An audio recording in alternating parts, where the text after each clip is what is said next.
हनुमान जी के एक मुक्के से दशानन रावण कांप उठा था। हनुमान जी अजर और अमर है। हनुमान ऐसे देवता है जिनको यह वरदान प्राप्त है कि जो भी भक्त हनुमान जी की शरण में आएगा उसका कलयुग में कुछ भी नहीं बिगाड़ पाएगा। जिन भक्तों ने पूर्ण भाव एवं निष्ठा से हनुमान जी की भक्ति की है, उनके कष्टों को हनुमान जी ने शीघ्र ही दूर किया है। हनुमान भक्तों को जीवन में कभी भी कठिनाइयों का सामना नहीं करना पड़ता। उनके संकटों को हनुमान जी स्वयं हर लेते हैं। आमतौर पर हनुमान जी युद्ध में गदा का प्रयोग नहीं करते थे, अपितु मुक्के का प्रयोग करते थे। रामचरितमानस में हनुमान जी को महावीर कहा गया है। शास्त्रों में वीर शब्द का उपयोग बहुत ही उपयोग हेतु किया गया है, जैसे भीम, भीष्म, मेघनाथ, रावण इत्यादि। परंतु महावीर शब्द मात्र हनुमान जी के लिए ही उपयोग होता है। रामचरितमानस के अनुसार वीर वो है जो 5 लक्षण से परिपूर्ण हो: विद्या वीर, धर्म वीर, दान वीर, कर्म वीर और बलबीर। परंतु महावीर वो है जिसने 5 लक्षण से युक्त वीर को भी अपने वश में कर रखा हो। भगवान श्री राम में 5 लक्षण थे और हनुमान जी ने उन्हें भी अपने वश में कर रखा था। रामचरितमानस मानस की यह चौपाई इसे सिद्ध करती है। सुमिर पवन सुत पावन नामू, अपने वश करी राखे रामू।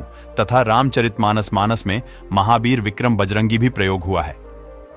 शास्त्रानुसार इंद्र के एरावत में 10,000 हाथियों के बराबर बल होता है। दिक्पाल में 10,000 एरावत जितना बल होता है, इंद्र में 10,000 दिक्पाल का बल होता है। परंतु शास्त्रों में हनुमान जी की सबसे छोटी उंगली में 10,000 इंद्र का बल होता है। शास्त्रों में वर्णित इस प्रसंग के अनुसार रावण पुत्र मेघनाथ हनुमान जी के मुक्के से बहुत डरता था। हनुमान जी को देखते ही मेघनाथ भाग खड़ा होता था।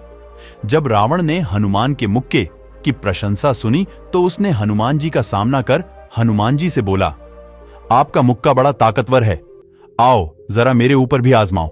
मैं आपको एक मुक्का मारूंगा और आप मुझे मारना। फिर हनुमान जी ने कहा, ठीक है, पहले आप मारो। रावण ने कहा, मैं क्यों मारूं, पहले आप मारो।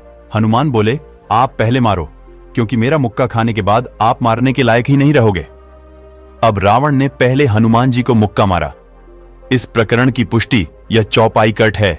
देखी पवन सुत धायु बोलत बचन कठोर, आवत कपि हन्योते ही मुष्टि प्रहार प्रघोर। रावण के प्रभाव से हनुमान जी घुटने टेक कर रह गए, पृथ्वी पर गिरे नहीं और फिर क्रोध से भरे हुए संभल कर उठे।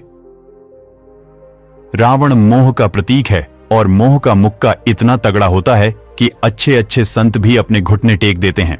फिर हनुमान जी ने रावण को एक गुस्सा मारा। रावण ऐसा गिर पड़ा जैसे वज्र की मार से पर्वत गिरा हो।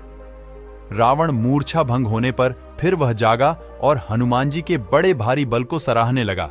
गोस्वामी तुलसीदास जी कहते हैं कि अहंकारी रावण किसी की प्रशंसा नहीं करता, पर मजबूरन हनुमान जी की प्रशंसा कर रहा है।